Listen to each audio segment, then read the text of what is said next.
So I'm going to do a run-through overview of the whole book. If you can show, it's a big book. Yeah. We talk about, Ruchi and I talk about that it has a thud factor. So to go through this in like 45 minutes, 15 minutes for questions, obviously I'm skimming the surface. So if you feel I'm not going deep enough, you're right. You're right. We are in the process of creating an online course. Actually, the course is finished. We're just doing the final editing, and then we're going to have some people test it. So I figure another few months it's going to be available. Right? So I am going to go through this very fast. Yes. And since you're all in New York, I assume, I'm a native New Yorker, I assume you can handle New York speed? No problem. Yes? All right. Okay, we're going to look at identifying our ideal career field and prosperity type, which is what most people are interested in primarily. But that's not the be-all and end-all. We want to go beyond that to learn the secrets of making our work deeply meaningful, and then beyond that to progress to Dharmic mastery, and then the whole system for peace and prosperity. Now in the book, section 1 is really part 1, then part 2 goes over what's here, sections 2 and 3, and in part 3 goes over section 4. Now these 4 parts encompass 9 principles of career dharma, and I wonder if you could read them with me. Connecting our nature with our livelihood, advancing through life while nourishing our nature, extending our prosperity to others, ethical and meaningful work of value, delight in cherishing our prosperity and field of work, having celebrations of the sacred in our life and work, above the shades of ego, maintaining societal balance, cooperation between the fields, and competition within the fields, all-inclusive sustainable prosperity. So let's start with our first main area, identifying our prosperity type and career field, and principle 1, connecting our nature with our livelihood. So often when people talk about a successful career, what they mean is that you make a lot of money, right? And I want to ask you, have you ever met, heard about, read about anyone who doesn't have, why don't you sit so you can see? The people on that, there's a place there, and there's some more room there. We can move even a chair back there, and no point in my making these presentations if you can't see them. Right? Yeah? Okay. Have you ever heard about, read about, known anyone who didn't have a lot of money but who had a rich life? Anybody ever? All right. Have you ever met anyone, heard about, read about anyone who had a lot of money and a poor life? Yes. If you haven't, just read any headlines any day in the newspaper. So certainly money is important. I mean, I can't buy shoes without money. Obviously, everybody needs to have money. But that's not the be-all and end-all of whether our life is truly prosperous. So the Vedic wisdom literature details 6 ways of being prosperous. Now, when I teach this in depth, I spend up to a 2-hour class just on this. And we do a lot of interactive exercises. In the book, in Appendix A, we have some exercises to go more deeply into this. So the first is Aishvarya, which comes from the Sanskrit word, anyone know? Ishwara, which means controller. So there are those of us who really thrive in leadership positions. This is talking about positional leadership, where you're managing people and projects, you're putting people in the right places, you're organizing them. And like a good friend of mine in Europe, she has a business, and gradually she says, I've spent less time on marketing, sales, and more on helping other people to become successful. At this point, I'm managing a whole crew of people throughout European countries. I said, well, how many people are you managing? She said, about 50,000. And so some of us really thrive on having positions of administrative leadership. Other people really don't like it. So I have another friend in New Zealand who said, once they put me in a leadership position in the school, I can't sleep anymore. I'm getting digestive issues. I can't wait until I can stop this at the end of the year. And others of us are kind of ambivalent. So I'd like you just to think for a moment of when you've had Aishvarya as part of your work, or when you haven't had it. How do you feel or what happens with you when you have it? And how do you feel or what happens with you when you don't have it?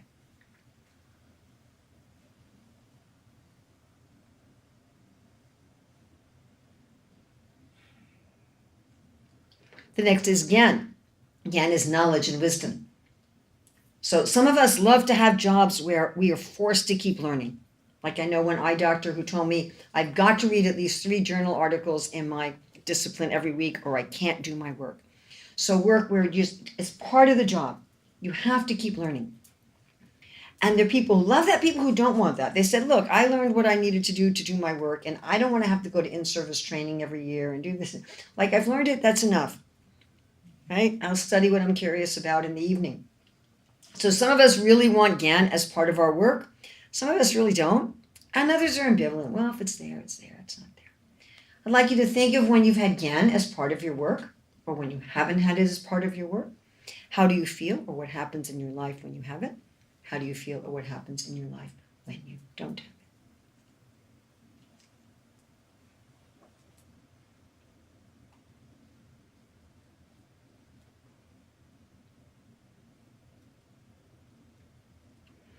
The next is Virya. Virya means strength and health.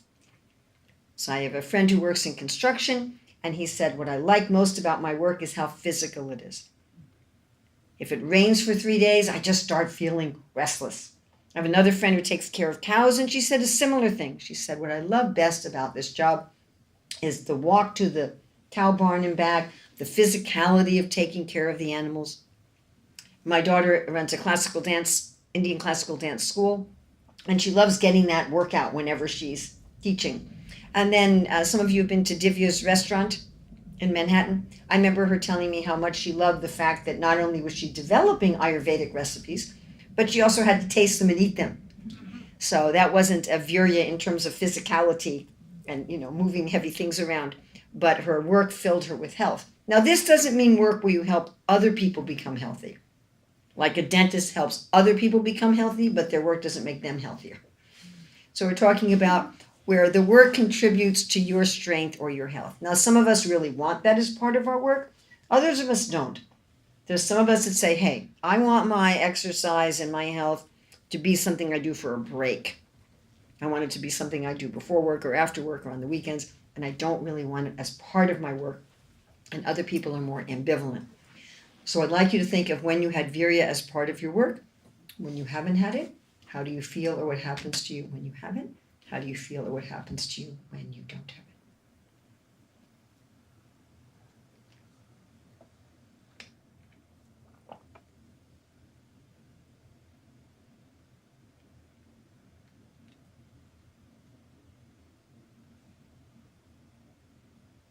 And there's Shri. So Shri means kind of like sparkliness. And it can mean any kind of beauty. Visual beauty, auditory beauty, olfactory beauty, kinesthetic beauty, like working with textiles. It can mean beauty of nature.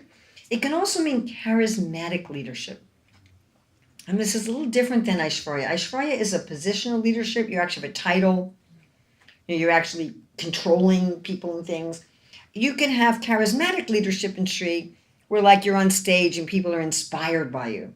Or you're making videos that are inspiring people, but you're not really in charge of anyone. Obviously, you can have Aishvarya and Shri, right? But you could also have just one without the other. So again, my daughter who runs a classical Indian dance school, she has a lot of Shri in her work. There's the graceful beauty of the dance, there's the beauty of the costumes, the beauty of the music, and so forth.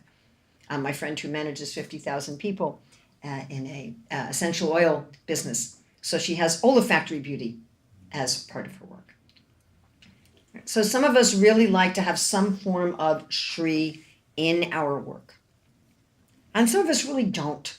There are people for whom they think, that's an unnecessary frill. I just want to do the practical things. If someone else wants to make things beautiful or whatever, fine. But that's not really what I want to have as part of my work. And then there are people who are kind of ambivalent.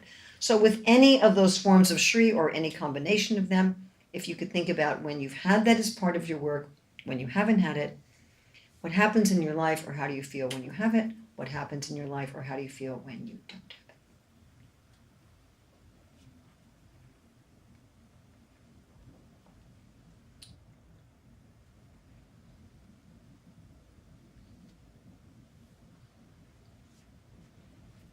And the next is yasha. So yasha means fame, but it's a very particular kind of fame. There's actually a personality in the Bhagavad Purana called Yasha, who is the child of Kirti and Dharma. So Kirti means to talk about, related to the word kirtan. Dharma means what's good, what's authentic. So if you have Yasha, people are talking about you because you're good. And they're talking about you authentically. Right? It's not just people are talking about you. So to have Yasha as part of your work would imply that your work has some kind of a supportive community. It's giving you authentic appreciation and acknowledgement. And there are many people for whom yasha as part of their work is essential. I know people that, I've worked with people where if you ask them to get something done, nothing happens. And when you ask them to get something done as part of a supportive team, everything happens. And then there are other people who really don't want yasha as part of their work. They're like, I want my social connection and my community and my acknowledgement to be with my family and friends in the evening or on the weekends. And when I'm at work, I just want to get work done. I want to work by myself, or if I work with a team, I want it totally task focused, really not interested in the other aspects as part of my work. And then there are people who are ambivalent. So I'd like you to think about when yasha was part of your work, when it wasn't. What happens with you, or how do you feel when you have it? What happens with you, how do you feel when you don't have it?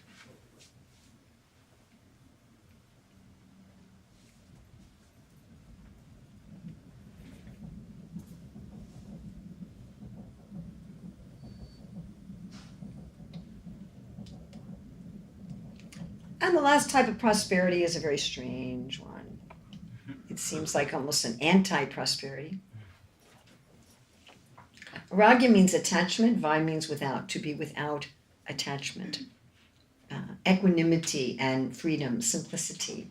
Having vairagya in your work could show up in many different forms. Maybe having work that has a flexible schedule. Maybe work that involves a lot of travel. Maybe work where you can live a minimalist lifestyle. I was reading one man, he said, what I love about my job is I can ride my bicycle to work. Maybe it involves a lot of emotional, social detachment. If you think about, like, say, people who deal with drug addicts or criminals or people really going through awful things in society, a lot of them, in order to do their work, they have to develop a deep type of detachment. Okay, what would be really nice, because people come in, and what happens when people come in is they all end up crowding around the door. So maybe what we could do is right here, if you lovely people right here could move, well, you're not going to get them to come forward. They don't do that. People just don't do that. But if you can get these people, oh, look, one person did that. We have a courageous person. Yeah, we know them. Look at that. Okay, but don't sit where you can't see the screen, so don't come forward too much, because I don't want you to be like this, and then afterwards you're going to have a neck ache. And maybe these cushions can be brought to the back where people are coming in so that they'll have some places. So then there are people who really thrive on this, who really want some work that involves vairagya, and other people who don't want this as part of their work. There are people who'd much rather have security and regulation. They want to have a life where they have extras of things, and this is just not their thing. Or they want work where they are very involved with other people and the world. So I'd like you to think about when vairagya was part of your work, when it wasn't. What happened in your life, or how did you feel when you had it? What happened with you? How did you feel when you didn't have it?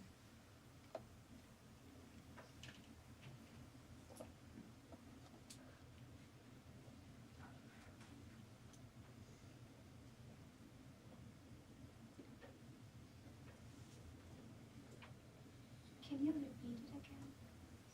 It. Could you be a little bit more specific? About Vairagya. Which part? You were asking a question to relate it to our lives, and I couldn't catch Oh, the question. So I'd like you to think about when you've had vairagya as part of your work. When did you have work that involved equanimity, freedom, detachment? And when did you have work that didn't? And then what happened with you? Like when you have it, did you like, yes, and you felt full of energy and enthusiasm and you liked to do the work. Or when you had it, were like, gosh, this is scary. I want more stability, or I want more dealings with people, or what happened with you? And when you didn't have it, what happened? When you didn't have it, you were like, God, I feel like I'm tied up. Or were you like, oh, I feel like I'm secure and everything's okay and I'm stable in life. So what were the responses to you? How did you respond to situations when you had it and when you didn't have it? So I think everyone has probably found 2 or 3 of these that you thought, well, this is really important to me, yeah?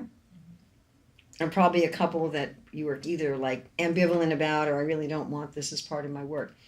In our Appendix B, we have an exercise where you rank these in order of importance, and then you have someone work with you to further refine that ranking. Now, these 6 types of prosperity gives us some indication of specificity of career within the context of 4 broad fields of work. Now, most of us have 2 or 3 types of prosperity that we really find are going to be very important to us in our career. And no matter how much money we have, if we don't have those types of prosperity in our career, we're not going to feel that we're rich. But with the fields, we're only going to have one field. And no matter how many times I say this, people always argue with me about it, but we're only going to be in one field. These 4 fields, Ruchir and I have come up with these particular English names. Some of you are going to know the Sanskrit names for these fields. What I would like you to do, if you really want to study this, I'd like you to forget that you know the Sanskrit names, and I'd like you to forget that you know the Sanskrit names for at least a week. And why is that? Because the Sanskrit names come with a lot of baggage and misconceptions for most of us. So I'd really like you to kind of put that aside. The Vedic wisdom literature, the scriptures, like the Bhagavad Purana, the Bhagavad Gita, divide all the hundreds of thousands of different types of careers into these 4 fields. And Dr. Datta and myself, we were really discussing, why? What's the purpose of doing that? Why not just say, well, whatever type of work you do, you can do it for divine purposes, you can do it spiritually. What's this purpose of this division? So one purpose is that these 4 fields always exist in human society. Specific careers come and go. There were no software engineers 200 years ago, not very many blacksmithing jobs today. But these 4 fields always exist. So even if a specific job is lost, you can find another job within that field if you understand the fields. The main reason is that the Dharma of each of these fields is different from the Dharma in the other fields. What's Dharma in ideas is adharma in government. What's Dharma or authentic, proper work in resources is adharma or inauthentic, improper work in artistry. And that's the reason why we can't be in 2 fields. We'd be at a war with ourselves. If we think we're in more than one field, we're either confused, which is very common in 2024, that people are confused, or we're in one field that particularly assists another field. So that's not uncommon. A person may be working in government, but particularly assisting artistry, or working in artistry, but particularly assisting government. Now, my preference is to spend 1 to 2 hours defining the fields and another 1 to 2 hours defining the nature of the people in the fields. And I'm going to do both in about 10 minutes. Is that enough time to really understand them? Up to a point, yes. But at least you can get some idea. So we want to define what do these 4 fields mean? And then we want to define what is the temperament of the person who belongs in the fields. You can think about the fields like containers, like if you had 4 containers, and the temperament of the people are the people who are suited to be in that container. Now, each of these 4 fields is very broad and encompasses thousands or tens of thousands or even hundreds of thousands of different jobs. So they're not limitations. They're ways for us to find out where we will shine, where our natural values, our natural authenticity fits what we are doing. So the first field we're going to look at is artistry. So the nature of this field. This is the field that provides all the beauty and functionality of society. Without this field, nothing works. These are the people that make society work. Beauty and functionality. I'd like you to guess what careers might be in this field, and wrong guesses are just as helpful as right guesses. This is not an exam. I'm neither testing you nor me. This is a learning experience, and knowing what something is not is just as valuable as knowing what something is. So any guesses as to what careers might be in this field? Not somebody who went to my Saturday in-depth class. Yes. All types of craftsmanship. Could you give some specific examples? For example, clothing, jewelry. Clothing, jewelry, be more specific. Making the clothes for the people. So actually like being a tailor. A tailor. Okay. Or a carpenter. A tailor, a carpenter. Jeweler, or jeweler. A jeweler, okay, excellent, yes. Anyone else? Architecture? An architect, yes. Any professional field. Any professional, that's way too vague. Give me something specific. Physician, dentist, everyone. Physician, no. Dentist, yes. Why not? Hopefully you'll figure that out when we get to who the physicians are. Entertainers like actors and singers. The vast majority of actors and singers, yes. Some of them, no. Maybe someone could put this chair back for this lovely lady so that she can see. Did you come up for the chair, or you want to sit on the floor? Oh, but maybe we can, or sit right here, or here, yeah. Dasi.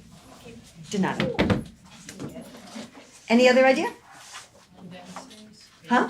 dancers, painters. Most dancers, not all, most. Painters, fine painters or house painters? Most fine painters, not all house painters. Any other idea? Cinematographer. Farmers, someone said? No, if you own the farm, no. If you work on the farm, yes. If you're like picking the apples, yes. If you own the farm, no. I'm sorry, what? Oh, I said cinematographer. Like people creating the film. Yeah. Yes. Director of photography. The director, yes. Designers Of what? of interior. Interior designers, yes. Okay. Let's go to the temperament of the people suited for the field of artistry. So this is a field of satisfaction. These people are naturally satisfied if they have a nice place to live, good food to eat, loving people in their life, if they can be honored for the integrity of their craft or service, and they can please customers or clients, then they are satisfied. These are naturally satisfied people, not expansive people. Their real pleasure in life is the integrity of their craft or service and the pleasure of their customer or clients. Their mood is service. And this mood of service is the closest to bhakti of all of the four fields. This is the only field that has this deep mood of service. The main questions they ask about their work are, is it beautiful and is it supportive? Those who have dharmic expertise in this field will sacrifice everything to maintain the integrity and the quality of their craft or service, even when they're pushed to make more money or to work faster. Like I once saw a sign in a restaurant that said, we make slow food. If you want fast food, go down the street. Next, we're going to look at the field of ideas. This is the field that provides all the wisdom and guidance for society. Any ideas about what careers might be in this field? Teachers. Teachers, yes. Now, if you're just teaching people how to fix their carburetor, no. But generally, teachers, yes. Consultant. Depends what you're consulting about. So if you're a business consultant teaching people how to make their business more profitable and have their, then no. So it depends what you're consulting about. Engineering. Engineering is all in artistry. All engineers are in the field of artistry. Priests. Lawyers, no. Priests. Priest, yes. Scientists. Scientists, yes. Cult leader. Cult leader. A cult leader. Researchers.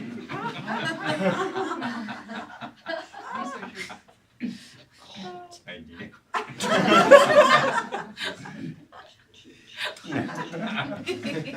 Good one. Researchers. That would be an improper use of the field. That would be a corruption. Any other careers? That's the first time. I've been teaching this for a long time. That's a first. Counselor? Huh? Counselor? A counselor, yes. Counselor, therapist, psychologist, psychiatrist, psychologist, yes. Parents. Parents, no, that's not a. Nobody ever paid me for being a parent. It's not like ideas, but wisdom. It sounds more like it's not ideas, but like a designer would be an idea. Well, it was really hard for Richard and I to come up with really good English words, and they were the best we could come up with. I'm not saying they were the best words. These are wisdom makers, but we call it the field of ideas. What about monks? Monks? Interesting you bring that up. Monks are actually outside of the four fields. They don't have any livelihood. And what we call them in our book is commensals. A commensal is a biological term. That means an entity that neither helps nor harms.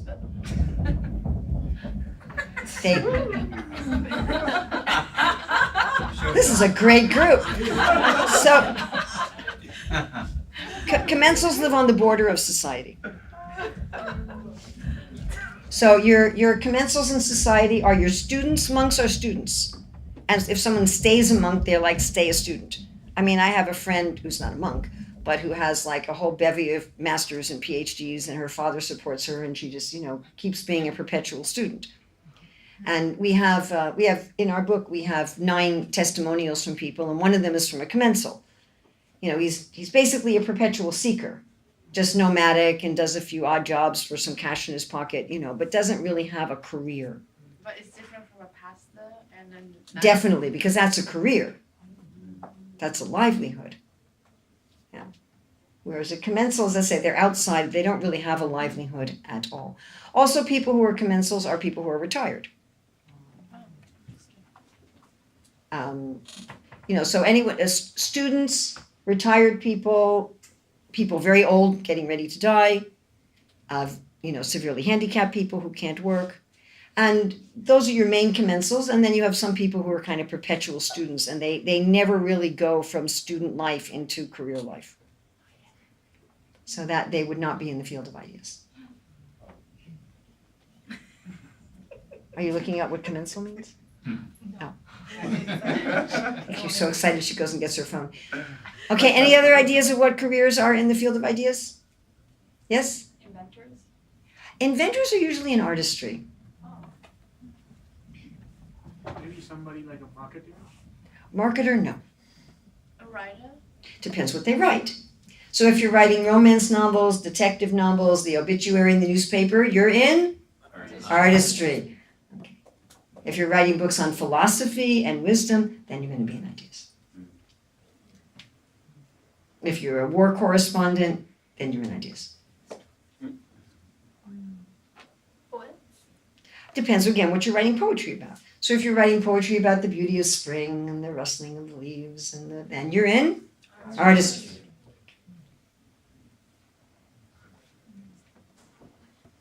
Okay, so we're going to go to the temperament of the people in the field of ideas. Like the people in the field of artistry, these are satisfied people. They're not expansive people, but instead of being satisfied with a nice home and nice food and loving family, what satisfies them is their mental, intellectual life. And they're often very uninterested in the basic comforts of life. They have an internal type of satisfaction. Now, both people in artistry and ideas have a temperament of honesty, but it's a different type of honesty. Your plumber is honest with you about how much he paid for the pipe. In fact, he'll even show you the receipt and charges you separately for the pipe and for labor. Right? That's not true when you go to a business. They don't tell you how much they paid for the pipe. And in the field of ideas, the honesty is in speaking straightforward truth, which is quite different from being honest about the pipe to please the customer or the client. The main questions these people have about their work are, is it true and is it wise? And those who have Dharmic expertise in this field will sacrifice everything for the sake of objective truth.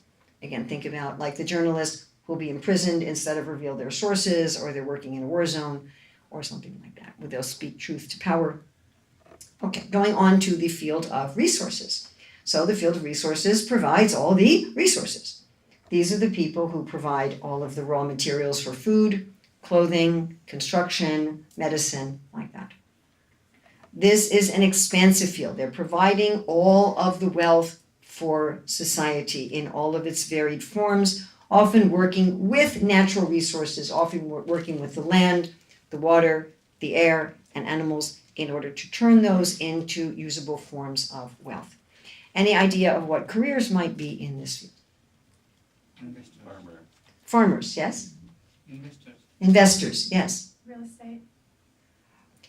Yes, real estate, a realtor, yes. How about entrepreneur? Entrepreneurs, yes.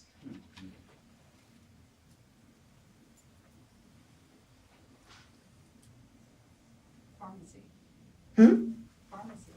If you own a pharmacy, yes. If you're a pharmacist, you're in ideas. Computer programming? Computer programmer is an engineer, and they are in artistry. Wealth management, yes, good. Bankers. Bankers, now not the tellers. The tellers are in artistry. But like when you sit at the table with people at a bank, those people are in resources, and the people owning the bank, running the bank, yes. Okay.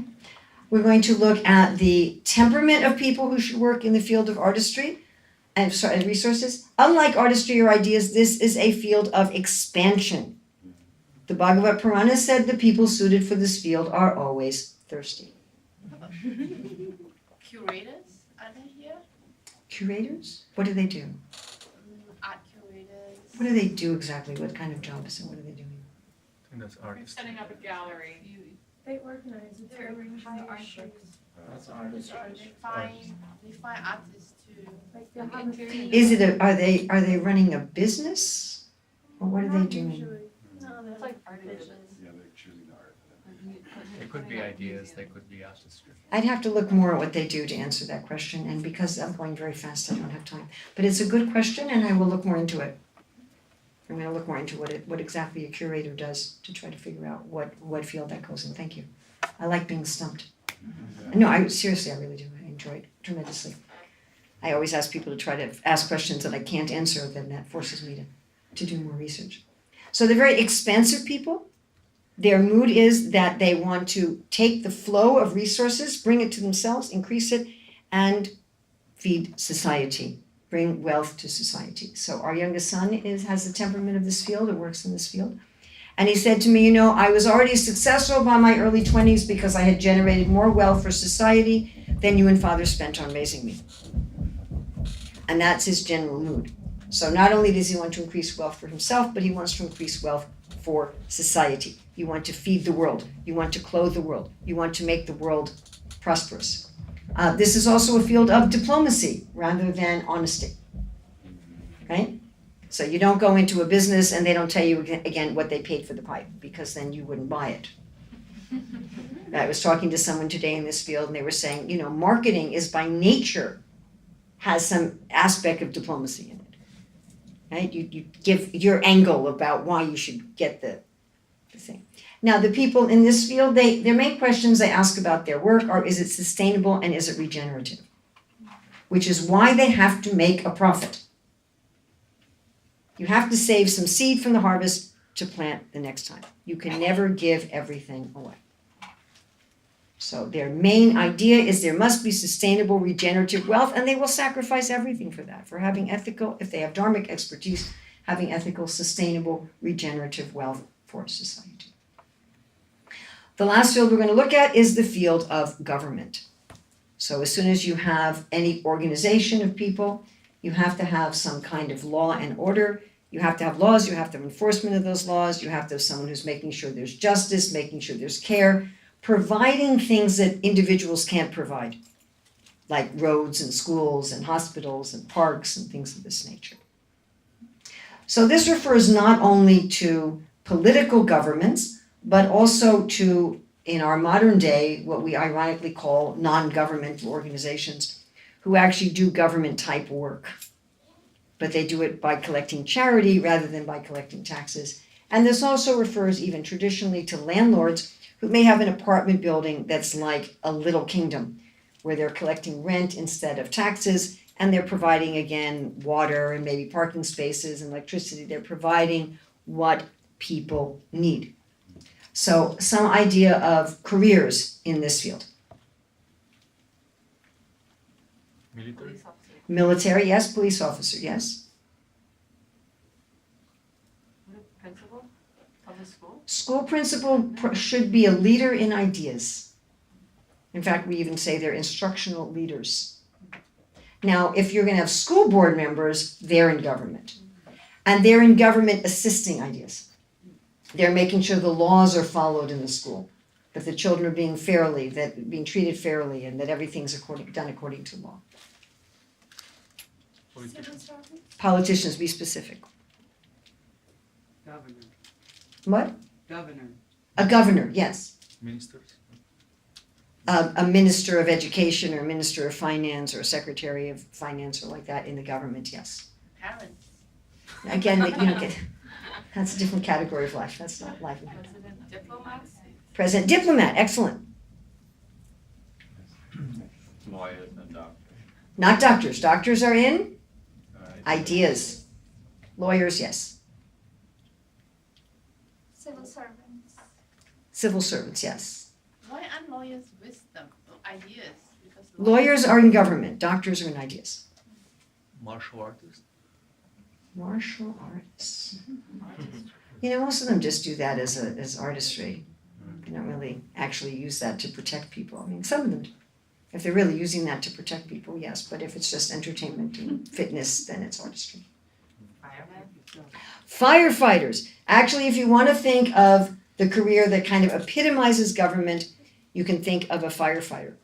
So the temperament of people in the field of government is expansive. They want to protect and take care of as many people as possible. And it's also diplomatic, right? You don't want people speaking straightforward truth in government or they'll cause a war. Right? It won't work. So it's an expansive diplomatic field. And the people suited for this field are really into justice, morals, ethics, and care. That doesn't describe lawyers though. It's the way they should be. Okay, It should be. these four fields always exist. People with the temperament of these four fields always exist. But the leader of our Hare Krishna movement said that we should teach this science. Why? If the four fields always exist and people with the temperaments always exist. A, people are in the wrong place. B, people are in the right place, but they don't know how to do it rightly. People are either in the wrong place or they're in the right place wrongly. Most of the times. So people can have an inclination for a field and can be doing it without Dharma, which we'll get to in a moment, how to do these things with Dharma. So, and I really, my time here is so short. My experience is that if I spend 5 hours teaching, I could spend 10 hours teaching this. If I spend 10 hours teaching it, I could spend 20 hours teaching it. Of all the hundreds or thousands of things I've taught in the 51 years I've been in the Hare Krishna movement, I've never taught anything that has generated as many questions or discussions as this. And so I'm going to beg you all that with the time that I have, I'm sorry, I'm really sorry. I apologize. I'd love to, but I can't. The main questions these people ask about their work are, is it just or is it honorable? And they're willing to sacrifice everything for the sake of justice and honor in society. And these are run into danger people. That's why if you think about firefighters as the epitome of this field, they are run into danger people. Everybody's running out of the fire, they're running in. There's bullets flying, everyone's running away, they're running in. Now Krishna says, don't go in someone else's path, and he says this twice. Don't do work in someone else's field. Do work in the field that matches your temperament. He said, if you do work in someone else's field, your work will become a vehicle of fear. Bhayavaha. Like if you try to drive your car in the sky or a bicycle in the water. What will happen on an individual level? If I'm doing my own Dharma, if I'm doing the work that's according to my temperament, I will feel energized. I'm going to feel energized. If I'm doing work that's not my temperament, I'm going to feel depleted. If I'm doing work that's my temperament, my mind is going to naturally be my friend. If I do work that's someone else's job, that's someone else's temperament, my mind will be my enemy. If I do work according to my temperament, I will naturally be detached from the results, and I can dedicate the results for spiritual service. Why? Because I'll be doing the work that's an expression of myself, and I'll be so satisfied. I'll get so much intrinsic satisfaction with the work that I won't be motivated by the externals. If I'm doing work of a different temperament that's not my own, I won't get that intrinsic satisfaction, and the only thing that I'm going to be working for are the externals, and I won't be able to be detached from the results. Okay, in identifying our prosperity type and career field, the second principle is advancing through life while nourishing our nature. Ideally, our temperament is recognized when we're children. The research shows that by age 13, you can ascertain someone's basic values and temperament. In my own anecdotal experience of teaching hundreds of kids, I would say many times by 2, 3, 4 years old you can tell, but certainly by age 13, and it should be then nourished as we're growing up. So that the way that life should work is that when we're young, we're actually, our nature is recognized and nourished. Then in the prime of life, we have our career acting according to our nature. In midlife, we can retire and guide others. And in old age, we have nothing to do with any of this, and we prepare for death. Now, how does our nature get recognized? There's a verse in the Bhagavad Gita where Krishna says, and this is very important, our nature cannot be repressed. So when we're young, if our nature isn't properly recognized and nourished, it may come out in a way that's troublesome. And we give many examples in our book. So one of them is this man when he was in school, he was always doing this. Hey, stop that. Stop it. Go to the principal's office. So this was all the time, right? And one day when he was 10, the teacher said, stay after class. Oh boy, I'm in trouble again. He said, no, you're not in trouble. I have something to give you. And what did he give him? Yes, and he became a very famous drummer. So we have many, many examples like this, where if our nature is not properly recognized and nourished when we're young, it may come out in a way that is disturbing. And in Appendix B, part of the exercises we do is we ask you to look at this. What are the things that you just can't help doing, that are just part of you? They can't be rewarded out of you. It can't be punished out of you. That's who you are. And that needs to be then trained properly. All right, so if we've now identified our nature, our prosperity types, our field of work, and we're acting according to our nature, is that enough? We want to go beyond that to find satisfaction and purpose in our work, to do our work dharmically. And here, principle 3, extending our prosperity to others. Everyone should give in charity. According to Vedic wisdom, nobody should just live by themselves, work, and keep all the money for themselves. At least share it, with your family, with your partner, with your kids, with your parents, with your siblings, somebody. With the squirrels outside your door, share. The universe rewards those who share. The Vedas teach that the amount of money we have in this life directly comes from how charitable we were in previous lives. And what's fascinating is that empirical research shows that charitable people make more money now in this life. Now, charity doesn't have to just be money. We talked about the 6 prosperity types. Whatever kind of prosperity you're enjoying, you can use that in a charitable way. This is just what I could fit on one slide. So in the book, we go into this in much greater depth. But whatever prosperity you're enjoying, share it. You're enjoying knowledge, share knowledge. You're enjoying equanimity, help other people to become detached and free. You enjoy leadership, do some volunteer work where you get to be a leader. You enjoy beauty, give some beauty voluntarily to others. Whatever you enjoy, share, share, share, share. We all become happier by giving to others than just by giving to ourselves. If we didn't, there wouldn't be this whole business at Christmas. Could you imagine if the shop said, look, You've saved $2,000 for your Christmas gifts. Why spend that money on other people? They might not even like the gifts. Why don't you just spend the $2,000 on buying the gifts for yourself? Would that work? No, isn't that weird? Why wouldn't that work? Then you'd get exactly what you wanted, right? Because we get much more joy out of giving to others. All right, so we could be in the right place and be giving in charity and sharing our prosperity, but that's not enough. We still need to do ethical and meaningful work of value. So to be ethical or honest, that means that I represent my goods or services accurately. I charge a fair price for them. If I'm employing others, I pay them fairly. Right? That everything is fair and honest. But even that's not enough. I've got to do work that's of real value. Like nowadays, a lot of goods and services nobody needs, isn't it? Manufactured needs, they call them. Artificial needs. Provide something that people actually need, and certainly not harmful work. Tobacco industry, alcohol industry, etc. So to do work that's not harming others and that provides real value. Now we have a chapter called Esoteric Work of Value. This is on a higher level. And this is something I love to talk about, but I can just touch on it. If all we're doing is just honest work of value, we're still within the laws of karma. And actually, we can only give value to people that they've earned by their karma. But it is possible to go beyond that and be an agent of ever-expanding dynamic good beyond karma. To do that, we have to get out of what Ruchir and I call the cycle of frustration, which is we do our Dharma. From our Dharma, we get prosperity. Our prosperity gives us pleasure. But if it's just within the realm of karma, eventually we'll get frustrated and we'll say, oh, maybe I shouldn't work anymore. Maybe I should have a different job, or maybe I should.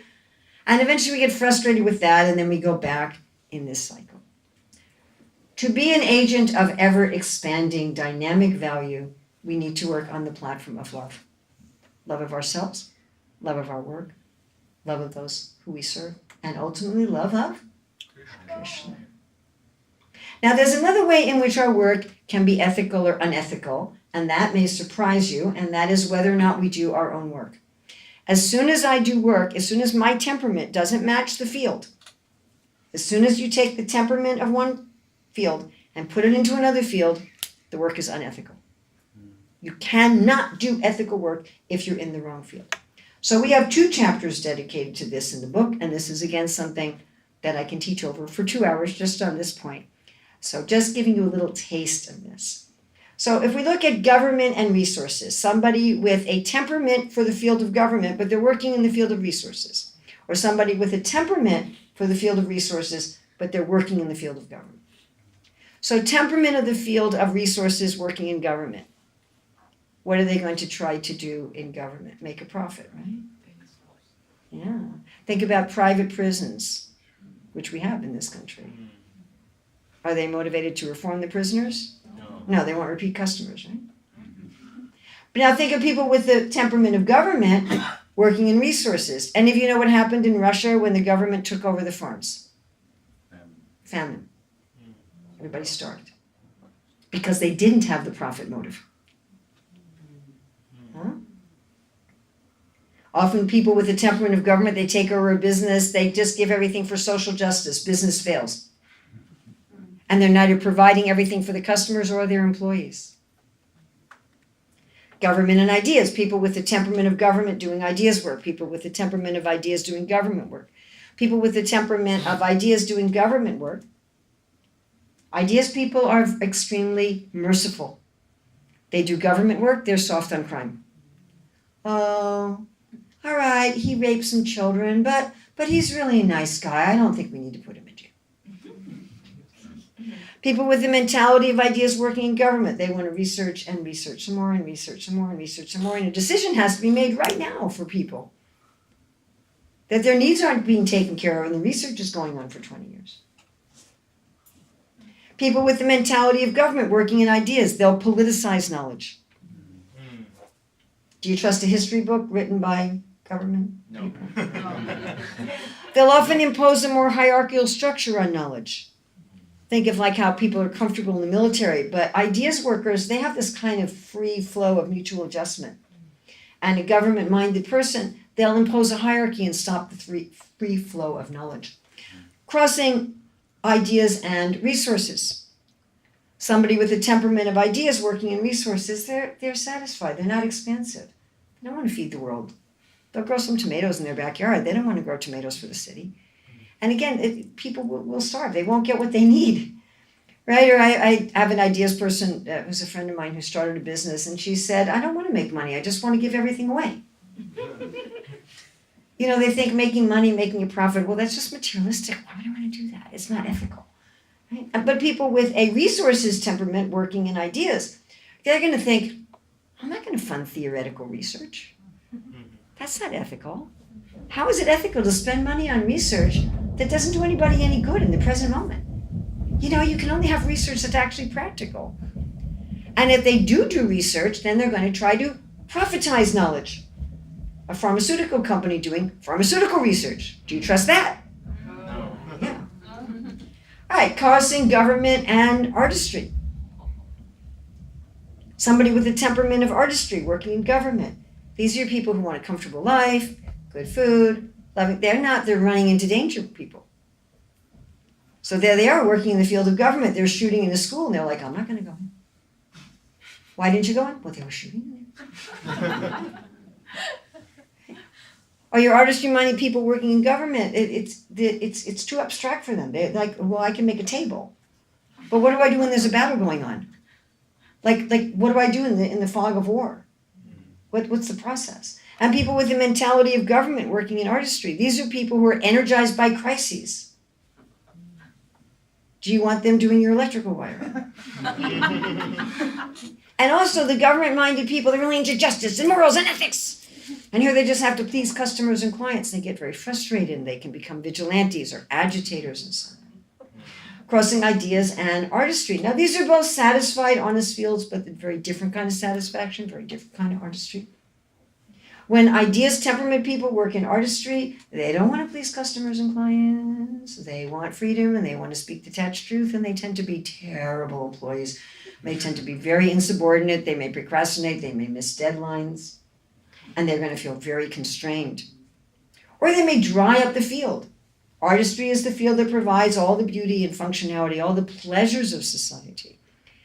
And I know an ideas person who works in artistry, and he's like, why do the electricians make the wires beautiful in the boxes? Like, who's even going to see it? And I say, you shouldn't work in that field.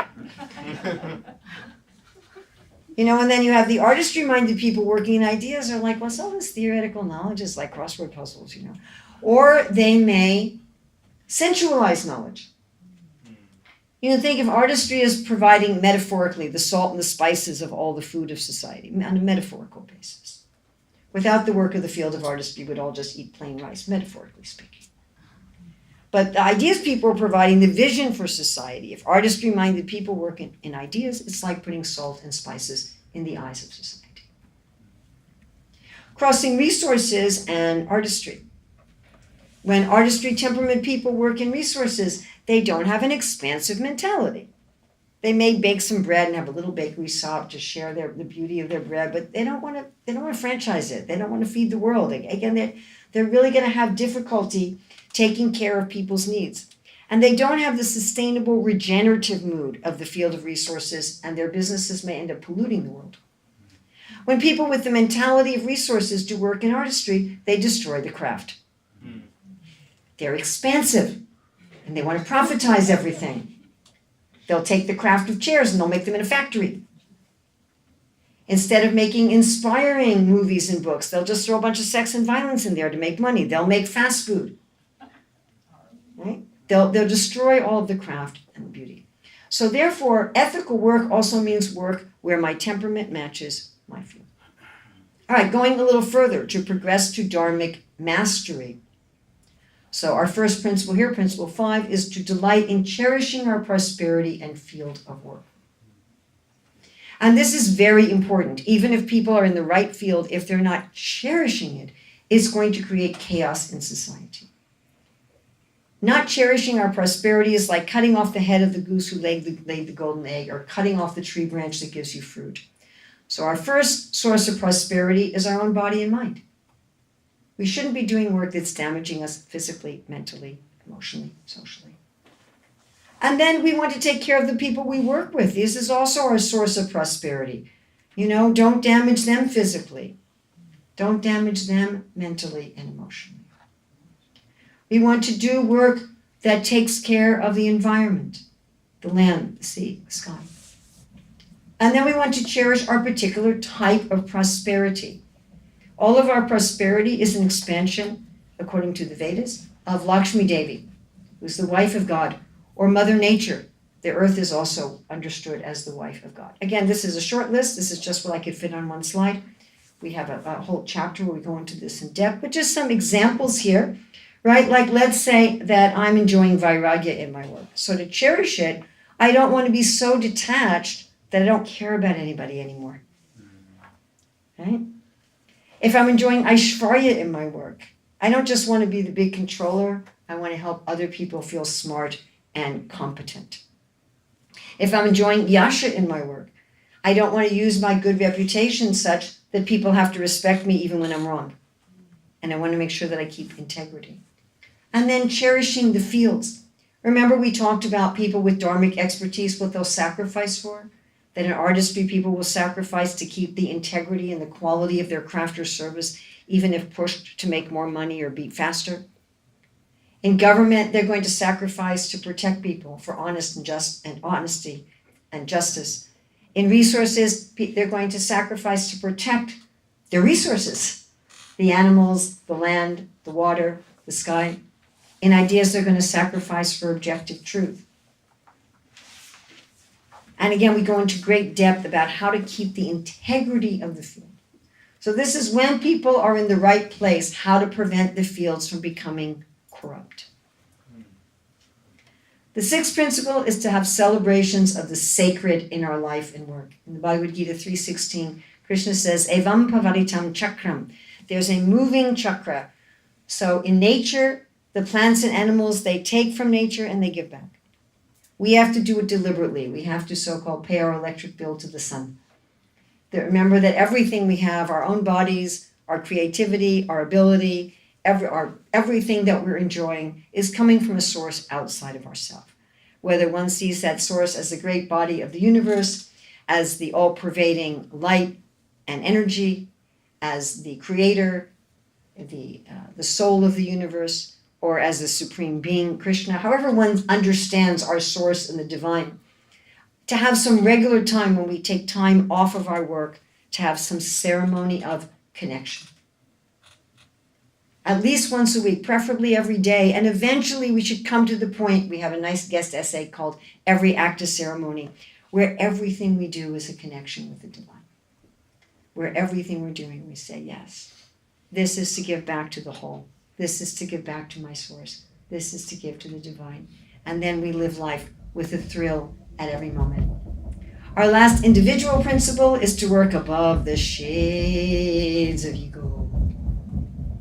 So these are defined as tamas, sattva, and rajas. So tamas gives us ease and comfort. Sattva gives us inner fulfillment. Rajas gives us ambition. Tamas is a source of simple sensual pleasures, sattva of harmony and balance, rajas expansive sensual pleasures.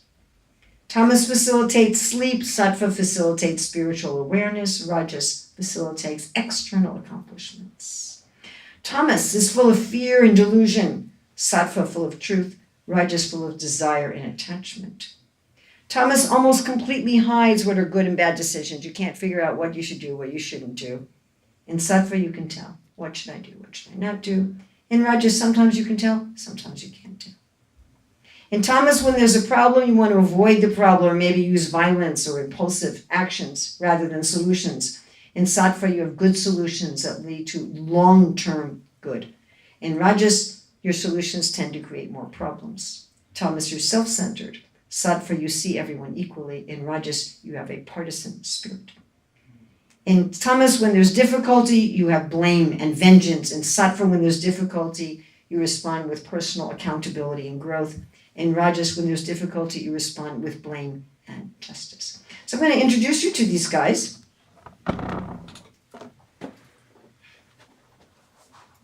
I am tamas. I'll do the right thing if it's easy, you know? Like I'll eat a plant-based burger if it's the same price at McDonald's, but don't expect me to go to another restaurant and pay more money, you know? I mean, look, I'm the kind of person, whatever's on TV, if my remote's over there, I'm just gonna watch whatever's next, you know? Like, I'm not an ambitious person, yeah? And I'm not some spiritual person. I take care of my people, right? And you better not insult them or insult me or I'll insult you back. Then we have Rajas. I'm a very good person. I'm a builder of society. I have built the hospitals, the schools, the museums. I work very hard for everything I have. You see, all of my accomplishments, all of my possessions, I earn them. And I will tell you about all my sacrifices and all my hard work and all the hours I put into them. I am not lazy, and I'm not saying, woo, person. And someday, my name will be in the history books, and my statue will be in the park.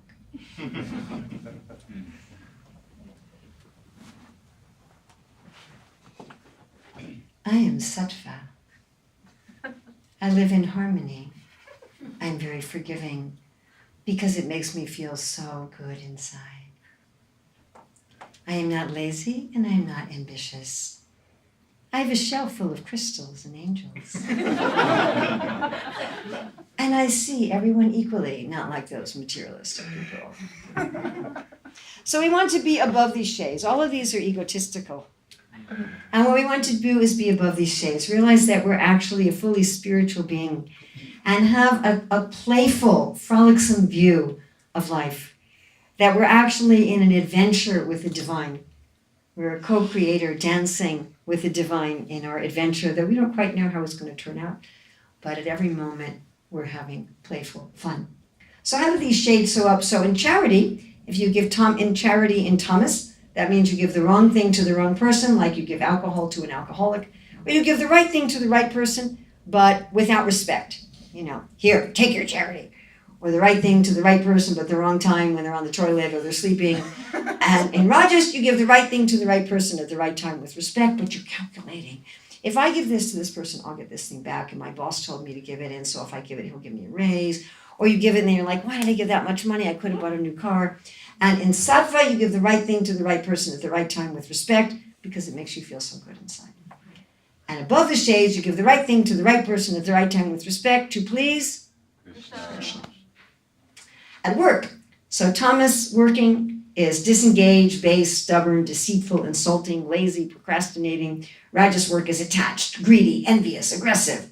Things go well, yay! Things go poorly, whoa. Sattva, you're even-minded, always determined, always fixed. Working above the shades, this is based on Bhagavad Gita 3:30. 3 things not to do, 3 things to do. 3 things not to do.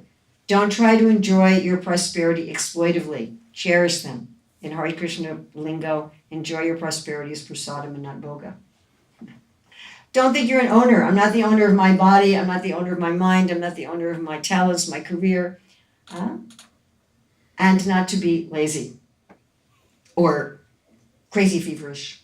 The 3 things to do. Dedicate all my work to my ultimate source. Always remember, I am not the body. I'm not the mind. I have nothing to do with this world. I am a soul. And do the work that's according to my nature.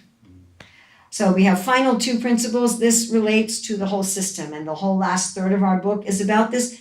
We have a chapter on what is a vision for an ideal society. And we have a case study of what we call mathematical eco-sociology. So we're looking first at principle 8 is maintaining societal balance, cooperation between the fields, and competition within the fields. So these 4 fields are meant to cooperate with each other, not compete with each other. So ideas, trains, and guides, government improves licensing and accreditation, it provides venues and facilitation. Then resources provides the money and all the raw materials, and artistry has joint endeavors with the other fields to assist. It would be great if everybody was in the right place and cherished their field. But there are also checks and balances between the fields. So ideals holds government to the rule of law. Think about the role of a free press. Government, of course, enforces law. Resources influences by how they spend money. Artistry by where they decide to work or what people decide to translate into art or music. Within the fields, there should be competition. It'd be nice if we always did our best for its own sake, but when there's competition, we become more energized and we can kind of probe the limits of our ability. But it should be healthy competition. You know, like jewelry stores together or fashion stores together that benefits the customers in the business, not trying to erase people or not predatory competition. Competition in artistry brings us inventions, masterpieces. In resources, competition brings us higher quality resources, better means of distribution of those. In government, think about the benefits of having more than one political party. Think about the benefits of having different forms of government. Right? Different countries have different forms of government. Often within one country, like in India, there's quite different forms of government among the different states. Competition in ideas keeps science, religion, philosophy responsive to changing time, place, and circumstance while retaining the purity. And the last societal principle is all-inclusive sustainable prosperity. Modern economists made a deliberate, conscious decision to separate economic philosophy from natural resources. They said we are no longer going to link economic prosperity to land or resources. And they started defining economic prosperity as economic growth. What's wrong with that? Deplete the resources. Yes. You cannot have infinite growth on a finite planet. The result of saying that economic prosperity is economic growth is forcing the land. Artificial fertilizers, herbicides, pesticides, forcing animals with hormones and antibiotics, forcing distribution so we can all eat strawberries in January. Mm-hmm.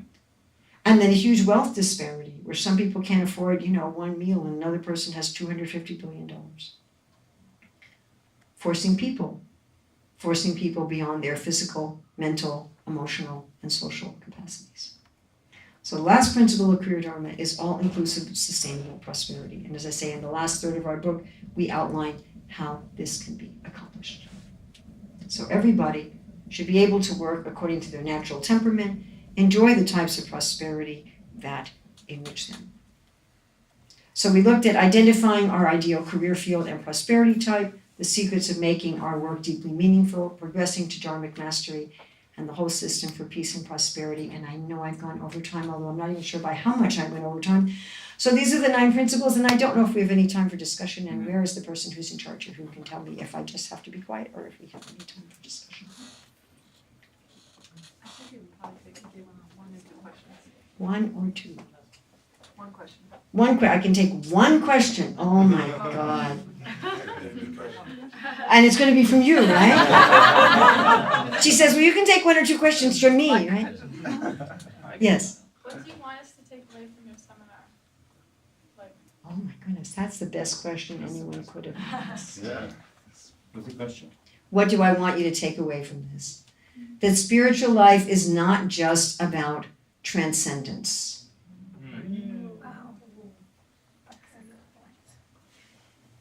That we are not promoting a world-denying, leave the world, go live in a monastery in the Himalayan mountains. That Krishna consciousness is also how to have an ideal society for on an individual and collective level.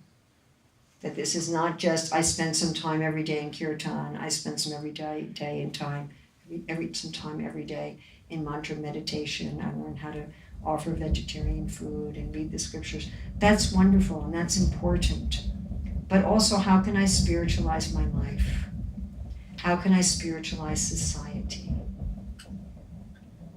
That what Krishna is offering in the Bhagavad Gita, what we're offering in the Bhagavatam, is not just, take your enlightenment and run.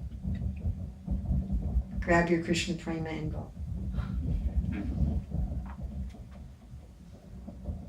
But how do we make a world that's, Krishna wants, he says in the 3rd chapter, that he's arranged for living happily and attaining liberation. How do we live happily in the world? And everyone can take this up at least to some extent. Starting, today's almost over, but starting at least by today or tomorrow, you can do at least some of these principles that you haven't done yet. And even though we may not have 8 and 9 yet in the world, you can do some of 1 through 7, and as much as you can do of that, it will transform your life. And that will start having a ripple effect on others, and they'll say, "What are you doing?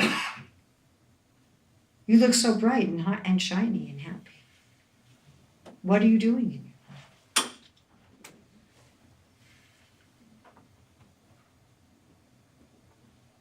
That's my main motivation. That a society that is actually Krishna conscious is a society that's full of natural, healthy prosperity on every level. Not only on a spiritual level, but on a physical level, on a mental level, on an emotional level, on an environmental level. My spiritual teacher, A.C. Bhaktivedanta Swami Prabhupada, used the term peace and prosperity in his writings and teachings 195 times. We want to have a society of peace and prosperity, and we have a template for how to do that. We actually have a template, we actually have a blueprint for how to do that. It's not just words. We're not just some, Miss Universe pageant.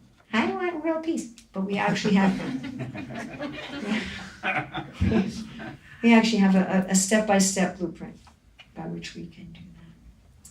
So thank you very much. Anything that's good in this presentation is from my spiritual guides, from the scriptures, from my co-author, Dr. Ruchira Datta. Anything bad here is from me. So I hope that you can take the good and put aside the bad. I don't think I'm allowed to have any more discussion. Just one question. I don't know if I'm allowed. Do you provide tests for people to know Okay. Dharma? So in the book, in Appendix B, we have a way that you can go through and work with someone else to do that. I also do one-on-one consultations with people, only people who've at least attended the seminar or read at least part 1 of the book. I will not do consultations unless you've done that first, because I won't even have proper language to discuss with you. My experience, and I spent a year literally touring the world teaching this. My experience with that is that most people, when they've read the book or gone through sometimes just this even brief seminar. I mean, I taught this seminar in literally 45 minutes in Lloyd's Bank to 30 people who had no spiritual background, and 3 of them came up to me afterwards and said, "Oh, now I know what I need to do."